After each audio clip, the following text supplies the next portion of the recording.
Good morning दोस्तों, उम्मीद है आप सभी स्वस्थ होंगे, मस्त होंगे और अपने अपने कामों में व्यस्त होंगे। स्वागत है आप सभी का माय मॉम्स गार्डन में। आज हम जानेंगे ऐसे पौधों के बारे में जो केवल कटिंग से लगते हैं और वो भी ख़ास तौर पर बरसात में। तो चलिए शुरू करते हैं। देखिए, मनी प्लांट जिसे हम अक्सर घरों में देखते हैं, ये कटिंग से आसानी से लग सकता है और सबसे आसानी से लगने वाला पौधा है। बरसात में मिट्टी नम रहती है जिससे इसकी जड़ें जल्दी निकलती है। आप इसे पानी या सीधी मिट्टी में भी लगा सकते हैं। मैं यहाँ पर इसे पानी में लगा रही हूँ क्योंकि पहले से मेरे पास काफ़ी सारे मनी प्लांट के पौधे हैं, इसलिए मैं इसको पानी में लगा रही हूँ।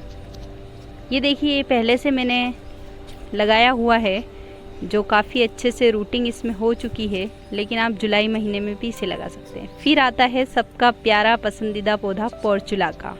पोर्चुलाका को बस आप इस तरह से कट करना है आपको और मिट्टी में डिप कर देना है। फिर है पर्सलिन।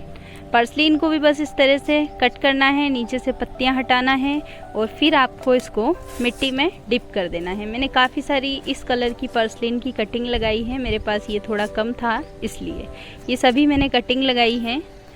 फिर इसके बाद हमारा फायर क्रैकर प्लांट है। इसमें कुछ इस तरह से फूल निकलते हैं। इसे भी आप नोड एरिया से कट कीजिए और सिंपली इसको मिट्टी में डिप कर दीजिए। ये पौधा जो है सिर्फ़ और सिर्फ कटिंग से बरसातों में ही ग्रो किया जा सकता है, तो इसकी आप कटिंग ज़रूर लगाइएगा। मेरे पास पहले से 10 से 12 प्लांट इसके हैं, तो इस वजह से मैं इसी में इसको ग्रो कर रही हूँ। इसके बाद है लालसा का पौधा। ये कलरफुल पौधा बहुत ही अच्छा है। इसमें फ्लावर तो नहीं आते हैं, लेकिन इसकी जो पत्तियाँ हैं इसका कलर बहुत ही अच्छा लुक देता है आपके गार्डन में। तो मेरे पास ये भी पहले से काफ़ी सारे प्लांट हैं, इसलिए मैं आपको ग्रो करके बता रही हूँ। बस आपको नोड एरिया को मिट्टी में डिप कर देना है। तो लालसा के बाद हमारा नेक्स्ट पौधा है बोगनविलिया। ये मैंने पिछले साल कटिंग से लगाया था। आप भी बोगनविलिया को कटिंग से लगा सकते हैं। मेरे पास अभी कोई ऐसी कटिंग अवेलेबल नहीं है, वरना मैं आपको ग्रो करके बता देती। फिर इसके बाद हमारा नेक्स्ट पौधा है गुलदाउदी। तो सर्दियों की तैयारी अगर आप अभी से करना चाहते हैं, सर्दियों में ढेर सारे फूल लेना चाहते हैं गुलदाउदी से, तो इस तरह अपने ही पौधे से या फिर आप कहीं से अड़ोस पड़ोस से, गार्डन से कहीं से कटिंग लीजिए और कटिंग लेके आप उसको इस तरह से मिट्टी में डिप कर दीजिए। ये बरसातों में बहुत आसानी से उग जाएगी। एक छोटी सी कटिंग और निकल गई थी तो मैंने उसे भी उगा दिया है। फिर इसके बाद हम चलेंगे हमारे नेक्स्ट पौधे की तरफ। अगला पौधा है हमारा ये विद्या का पौधा, जिसे हमारे गार्डन में ये है नहीं, हम ये लाए हैं हमारे सामने वाले एक पब्लिक गार्डन से। नॉर्मल आपको इस तरह से अच्छी मोटाई वाली, एकदम ठीक ठाक मोटाई वाली आपको कटिंग लेनी है और उसे आप इस तरह के डिस्पोजल में ग्रो कर दीजिए और छाया में इनको रख दीजिए। वैसे तो धूप निकल नहीं रही है अभी, लेकिन हमने फिर भी इनको शेडेड एरिया में रख दिया है। हमने 3 कटिंग ली है, 3 कटिंग तैयार की है और 3 कटिंग इसलिए तैयार की है ताकि किसी एक में अनसक्सेसफुल भी हो जाएं तो बाकी 2 में सक्सेसफुल हो जाएं। फिर हमारा अगला पौधा आता है अल्टरनेंथेरा प्लांट का।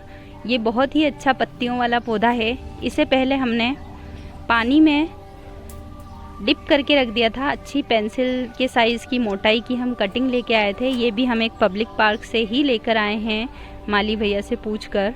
तो उसके बाद हमने इस तरह से इनको पानी में रख दिया और कुछ दिन पानी में रख देने के बाद हम इसको, इन दोनों कटिंग्स को लगा देंगे मिट्टी में। ये भी बहुत आसानी से ग्रो हो जाता है, बहुत अच्छा लुक देता है, रबर प्लांट जैसा लुक इसमें आता है।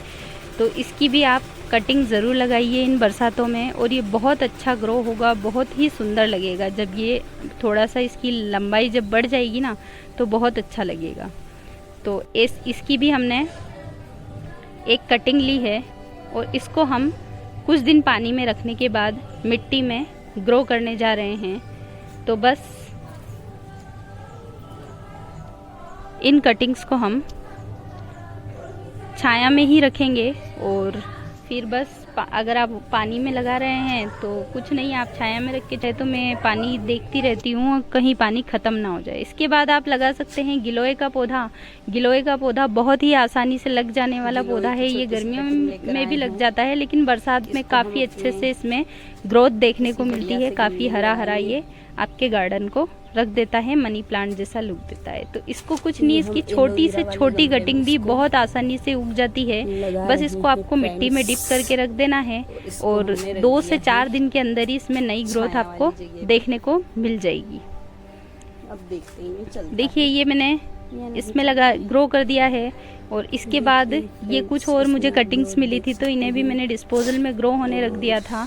और अब देखिए इनमें आपको ग्रोथ देखने को मिलेगी। ये मैंने छाया में रखी हुई है, एक मैंने धूप में भी लगाई थी। ये देखिए ये जो छाया में रखी थी इसमें भी ग्रोथ होने लगी है, और जो धूप में लगाई थी उसमें बहुत अच्छी सी ग्रोथ उसमें निकलने लगी है और बहुत सारे इसमें पत्ते आ चुके हैं। तो ये गिलोय का पौधा भी आप बरसातों में लगा सकते हैं। और क्योंकि ये एक औषधीय पौधा है तो ज़रूर आपको लगाना चाहिए अपने घर में। इस तरह के औषधीय पौधों को आपको ज़रूर रखना चाहिए। तुलसी हो गया, इस तरह के पौधे आप घरों में होते हैं। तो कई बार हम जब हॉस्पिटल नहीं जा पाए तो हम इनका काढ़ा ही बनाकर पी लेते हैं। हमारे घर में तो यही होता है कि हम हॉस्पिटल नहीं जा पाते हैं कभी किसी रीज़न्स की वजह से, तो हम इनके काढ़ा बनाकर पी लेते हैं और सही भी हो जाते हैं। अगर आप विश्वास रखेंगे तो एक पत्ता भी आपको सही कर देता है। फिर हमारी नेक्स्ट कटिंग है मधुमालती। मधुमालती भी मेरे पास है तो नहीं, लेकिन हाँ मैं पड़ोस में से एक कटिंग लेकर आई हूँ।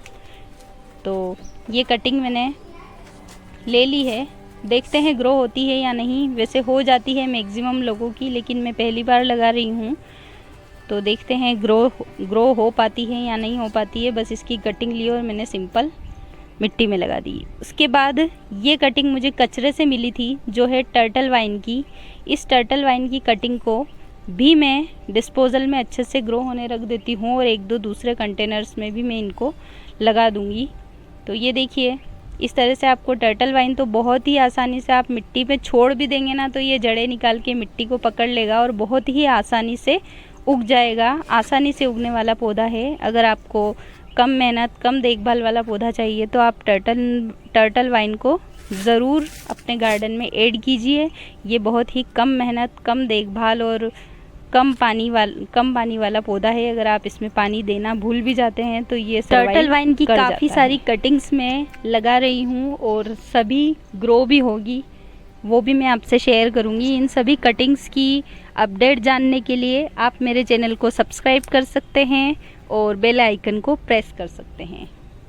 तो देखिए टर्टल वाइन के मैंने छोटे छोटे टुकड़े करके और भी ज़्यादा इनकी कटिंग बना ली है। ये तो बहुत 1 इंच कटिंग भी होती है ना तो भी लग जाती है। बहुत ही इजी टू ग्रो प्लांट है, लो मेंटेनेंस वाला प्लांट है और अच्छा लुक देने वाला प्लांट है। फ्लावरिंग तो नहीं होती लेकिन हाँ बहुत ही अच्छा इससे लुक आता है। फिर अगला है एलमंडा। एलमंडा को भी आप बरसातों में लगा सकते हैं। आपको इस तरह की इतनी मोटी कटिंग लेनी है और इस कटिंग को आपको ग्रो कर लेना है अपने किसी भी कंटेनर में या फिर आपके पास डिस्पोजल है तो उसमें। मैं तो डिस्पोजल में ही ग्रो करती हूँ मैक्सिमम कटिंग्स। मैंने बस ये कटिंग ली, नीचे की पत्तियाँ हटाई और नोड एरिया को मिट्टी में अच्छे से डिप कर दिया है और इसको रख दिया है मैंने छाया में। कुछ दिन छाया में ही रहने के बाद हम इन्हें थोड़ी बहुत धूप वाली जगह में ट्रांसफ़र कर देंगे।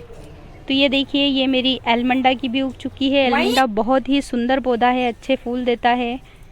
फिर नेक्स्ट कटिंग की तरफ चलते हैं। अगली है हमारी पुदीना की कटिंग। पुदीना बहुत ही अच्छा किचन गार्डनिंग में हेल्प करने वाला एक बहुत अच्छा हर्ब है। इसकी जब पत्तियां हिलती है तो बहुत ही अच्छी खुशबू आती है। तो इसकी भी आप सिंपल कटिंग लीजिए, कोई भी एक कटिंग लीजिए और कटिंग को आप मिट्टी में ग्रो कर दीजिए। काफ़ी अच्छे से ये ग्रो हो जाएगा। और अगर आपकी कटिंग से नहीं ग्रो हो रहा है तो आप एक काम कर सकते हैं, आप जहाँ से भी इसकी कटिंग ले रहे हैं ना उनसे आप इसको, ये क्या है रूट्स से डिवाइड होता है। इसके बहुत सारे नए नए ब्रांचेस निकलती रहती है और अंदर उनमें रूट्स बनती रहती है, तो आप रूट्स सहित ले सकते हैं। तो इस तरह मैंने एक कटिंग अपने ही घर के गार्डन से ली और दूसरे कंटेनर में मैंने लगा दी। एक तो ये तरीका है और दूसरा तरीका है आप रूट्स सहित ले लीजिए, क्योंकि इसकी जितनी भी ब्रांचेस निकलती है ना वो ज़मीन में से नई नई निकलती है गुलदाउदी की तरह। तो आप इस तरह रूट्स सहित ले लीजिए और फिर उसको आप मिट्टी में डिप कर दीजिए। बहुत अच्छे से ग्रो हो जाएगा और बहुत ही हेल्दी टेस्टी सा आपका प्लांट तैयार हो जाएगा।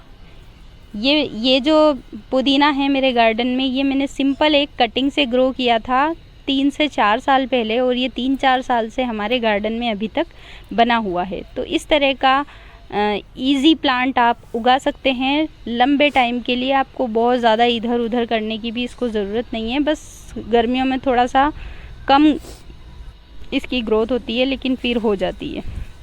फिर नेक्स्ट हम पौधे की तरफ चलते हैं। हमारे ही गार्डन से हम लेते हैं एक मोगरे की कटिंग। मोगरे की कटिंग ऐसी लेनी है, पेंसिल साइज़ की कटिंग लेनी है, और फिर इसको आपको नोड एरिया से मिट्टी में डिप कर देना है। ये देखिए, ये मैं कटर से कट कर लेती हूँ मोगरे की कटिंग को। मोगरे की कटिंग अच्छे से देख लीजिए ये पूरा। अगर आपको किसी भी कटिंग को ऐसा लगता है नहीं ग्रो नहीं होगी, तो आप ऐसा कीजिए, एलोवेरा लीजिए। इस तरह से एलोवेरा की लीफ से आप थोड़ा सा एलोवेरा ले लीजिए, या पूरी एलोवेरा लीफ ले लीजिए, और फिर इस लीफ से आप एलोवेरा जेल निकाल के अपनी कटिंग पर लगा लीजिए। तो वो जो एलोवेरा जेल निकलेगा और कटिंग पे लगेगा, तो इससे ना एक तो फंगस से बच जाएगी कटिंग, दूसरा इसमें रूट्स निकलने में बहुत हेल्प होगी। बस इसके नोड एरिया को आपको डिप कर देना है। मैंने कुछ छोटे छोटे कंटेनर्स इस तरह से कटिंग लगाने के लिए रखे हुए हैं। मैं कटिंग उनमें ग्रो कर लेती हूँ, और फिर वो ग्रो हो जाती है तो फिर बड़े वाले प्लांटर में ऐसी की ऐसी ट्रांसफ़र कर देती हूँ। तो ये थी मोगरे की कटिंग। मोगरे के बाद हमारी नेक्स्ट कटिंग की तरफ हम चलेंगे। पहले मोगरे वाली कटिंग को हम सही जगह पे रख देते हैं। मोगरे वाली कटिंग को हमने ठीक ठाक जगह रख दिया है, जहाँ पूरे दिन की धूप नहीं मिलती है, ऐसी जगह पे हमने रख दिया। वैसे आप पूरे दिन की धूप वाली जगह भी रख देंगे तो मोगरा तो चल जाएगा। फिर हमारी नेक्स्ट कटिंग है गुड़हल की कटिंग। गुड़हल की भी आपको अच्छी पकी हुई डाल लेनी है, मतलब ऐसी डाली जो थोड़ी मोटी हो, पेंसिल साइज़ की हो, और फिर उसको आपको कट करके और मिट्टी में डिप कर देना है। ये देखिए जिस तरह से मैं कर रही हूँ। तो मैंने गुड़हल की कटिंग ले ली है, और फिर ये देखिए अच्छी खासी पेंसिल साइज़ की कटिंग है। इसके नीचे से आप पत्ते हटा दीजिए और फिर इसको आप मिट्टी में डिप कर दीजिए। मेरे पास पहले ही काफ़ी सारे प्लांट है, लेकिन मैं सिर्फ वीडियो बनाने के लिए सब कटिंग लगा रही हूँ, और इसकी अपडेट भी आपके साथ शेयर करूँगी। मेरे साथ में बने रहिएगा। चैनल को सब्सक्राइब करके और बेल आइकन को प्रेस कर दीजिएगा इसकी अपडेट वीडियो देखने के लिए। तो देखिए ये भी मैंने लगा दी। इसके बाद हम लगा सकते हैं इस तरह से ये नागफनी का पौधा, या फिर जिसे डेविल बैकबोन कहते हैं, इसकी भी कटिंग हम लगा सकते हैं। बहुत ही सुंदर पत्तों वाला पौधा है। ये जो पौधा है ये भी हमने कटिंग से ही ग्रो किया था। हमारे यहाँ के एक पब्लिक पार्क से हम कटिंग लेकर आए थे। ये एक तो वेरीगेटेड होता है, एक नॉर्मल पत्तों वाला होता है, इस तरह से। तो ये थी कुछ कटिंग बरसात में लगने वाली। जानकारी अच्छी लगी हो तो लाइक शेयर एंड सब्सक्राइब।